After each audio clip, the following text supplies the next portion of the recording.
কোন প্লেসে গিয়ে আমি আমার বার্থডের ফটোশ্যুট করলাম, কোন টাইমে গেলে তোমরা আমার মতো এরকম সুন্দর সুন্দর ছবি তুলতে পারবে, আর কোথা থেকে আমি এই ড্রেসটি নিয়েছি সব কিছু নিয়ে থাকছে কিন্তু আজকের ব্লগটি। ফার্স্টে চলে গেছি বোটানিক্যাল গার্ডেনে, এটা জাতীয় জাদুঘরের পাশে। যারা মিরপুরবাসী তারা কিন্তু কোনো অকেশন হলেই দৌড় দিয়ে এখানে ছবি তুলতে।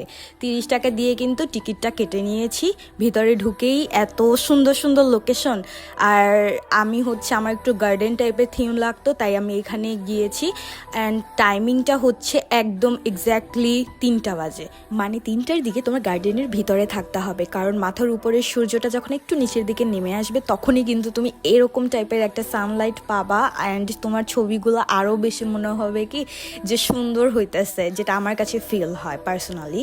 অ্যান্ড তারপর আমি হোয়াইট কালারের চাদর নিচে দিয়েছি, কারণ এটাতে আমার মনে হয় যে এটাতে আরও বেশি ফুটে, অ্যান্ড আমার ড্রেসের সাথে এই থিমটাই ভালো যায়। আর যারা আমার ড্রেস নিয়ে আস করতেছিলা, এটা কিন্তু একটা টপস আর স্কার্ট। টপসটা আমার বেস্ট ফ্রেন্ড আমাকে গিফট করেছিল, আর স্কার্টটা আমি গজ কাপড় দিয়ে ড্র্যাপ স্কার্ট থেকে ইন্সপায়ার হয়ে বানাইছি। লেসটা এক্সট্রা অ্যাড করেছি যাতে দুটোর কম্বিনেশনটা আরও বেশি চোখে লাগে। সো এভাবে কিন্তু স্কার্ট বানিয়ে গজ কাপড় দিয়ে তোমরা পরতে পারো, অকেশনে অনেক সুন্দর লাগবে। সো আজকে এই পর্যন্ত, ভালো লাগলে কিন্তু অবশ্যই আমার পেজে লাইক দিও, পাশে থেকো। বাই।